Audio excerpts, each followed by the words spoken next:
Olá, tudo bem com vocês? Bom, seja bem-vindo ao programa 10 dias de oração e jejum. Nós estamos na sétima etapa, no sétimo programa, que nós estamos falando sobre a importância da família na questão até da fidelidade até o fim, a despeito das circunstâncias, a despeito, no caso da problemática social que vivemos nos últimos dias, é importante de que a família esteja solidamente ligada a Deus, colocando Ele acima de tudo, colocando Deus como centro e primeiro lugar na vida e administrando as suas próprias escolhas para fazer aquilo que agrada a Deus, tanto nas suas palavras como na sua postura, né? O pai, a mãe, os filhos, todos num vínculo familiar deve colocar em prática a vida cristã. E essa vida cristã que nós estamos falando é aquela justamente dos tempos mais primórdios, que é cheia de amor e de benevolência para com Deus e para com o próximo. Né? Nós não estamos falando de coisas extraordinárias, não queremos que você pague promessas, no caso, e sair desesperado tentando chegar e ficar não sei quantas horas de joelho ou não sei quantas horas dentro de uma igreja. O que nós estamos falando é de alguma coisa bem prática. A vida cristã deve ser alguma coisa bem prática. E quando eu falo, no caso, por exemplo, dos tempos primórdios, porque os cristãos, eles amavam a Jesus e comunicavam Jesus na sua maior essência, que é o amor. Né? Tudo que é produzido com amor tem resultados. E é sobre esse assunto do amor também vai fazer parte no tema de número 7 dessa jornada de 10 dias de oração e jejum. Vamos falar hoje sobre finanças da família, tá bom? Alguns textos que nós vamos utilizar é justamente para nós termos alguma compreensão de onde se encaixa Deus na questão do meu dinheiro, na questão das minhas escolhas, das minhas decisões. Antes de nós começarmos a ler, eu gostaria de fazer algumas perguntas a você. Quando você vai fazer uma compra a crédito ou a prestação numa loja, você pergunta, você procura saber se é da vontade de Deus aquele negócio? Você faz uma oração? Você pede a Deus para te orientar? Quando você utiliza o cartão de crédito, você já fez o orçamento de quantas parcelas aquele produto você vai ter que pagar? E você viu, geralmente você vai ter essas condições esses meses todos? Você já se planejou? Não estou dizendo que você não deveria fazer, não me entenda mal.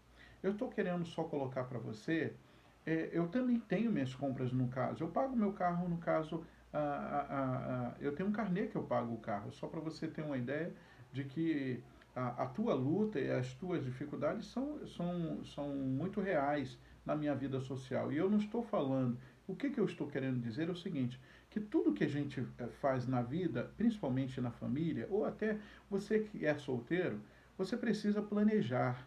Faça tudo planejado, de uma forma organizada, para que você possa experimentar resultados positivos. Se você faz as coisas apenas por emoção, sem pensar nas consequências, você sofrer.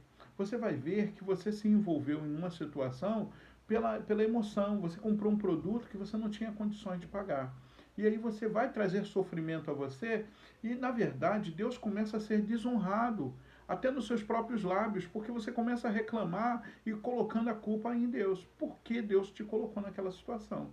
Mas, na verdade, são erros nossos, somos nós que nos colocamos.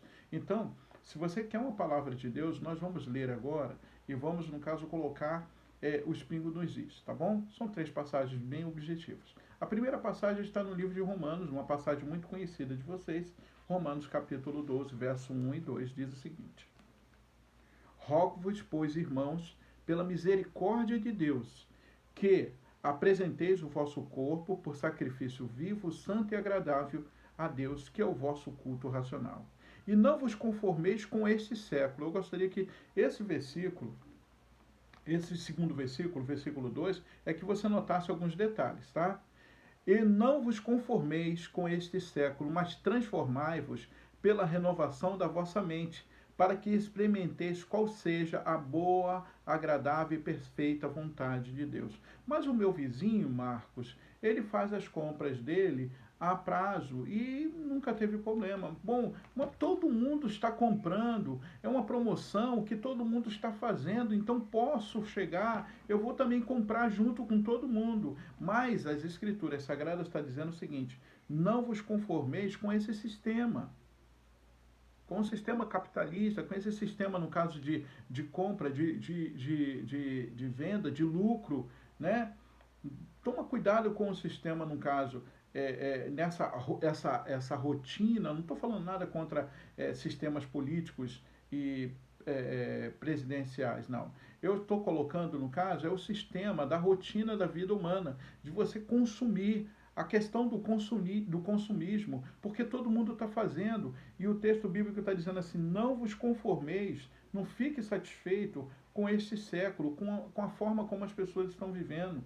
Não fique não, mas transforme, tá? Transformar-vos pela renovação da vossa mente. Muda a sua forma de pensar, muda a sua forma de querer as coisas, começa a analisar, começa a pensar. Você que já chegou, no caso aí, aos seus 40 anos, já começou a pensar, no caso, na segurança financeira que você precisa ter, principalmente em países subdesenvolvidos, onde você precisa ter uma reserva para você viver a sua velhice?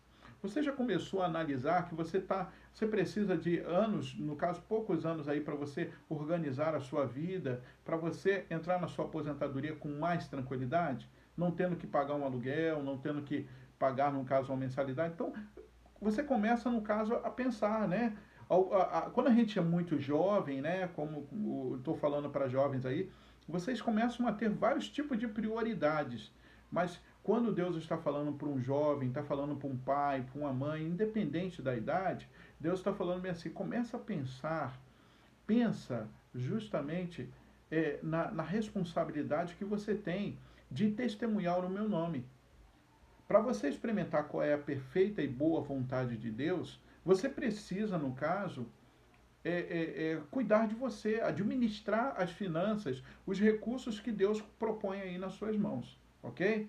Então, não se envolva em questões ou situações que vai te trazer uma tristeza, né? E você vai acabar, no caso, não sentindo prazer em teu Deus. Não vai sentir a boa e perfeita, agradável vontade de Deus. Você vai começar a reclamar. Então, esse texto diz: não vos conformeis com este século, mas transformai-vos pela renovação da vossa mente, para que experimenteis qual seja a boa, agradável e perfeita vontade de Deus. Então, toma cuidado, no caso, naquilo em que você diz, como a forma como você está lidando com o dinheiro que está chegando em tuas mãos.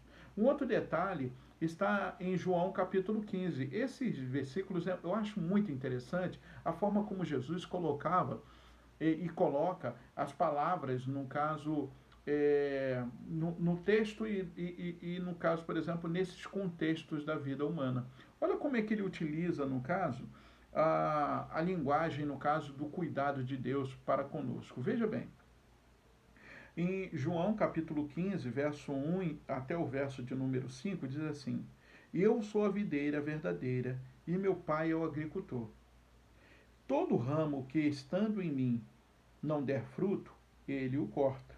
E todo que dá fruto, ele limpa para que produza mais fruto ainda.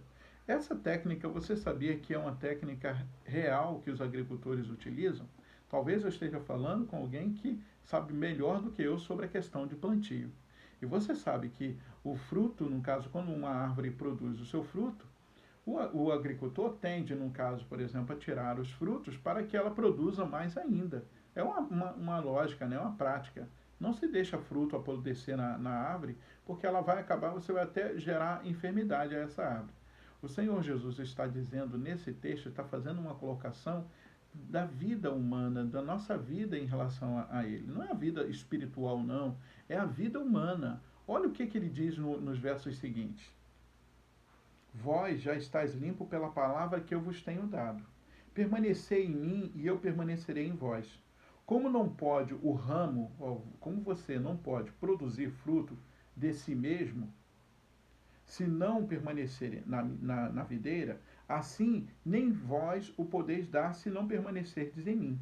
Eu sou a videira, vós os ramos. Quem permanece em mim e eu nele, esse dá muito fruto, porque sem mim nada podeis fazer. Quando o texto está dizendo assim, sem mim nada podeis fazer, eu quero acrescentar, eu quero fortalecer o último texto. Se você quer experimentar a boa e perfeita vontade de Deus e quer organizar a sua vida e as finanças, você precisa de um advogado. Você precisa de alguém que cuide dos teus negócios.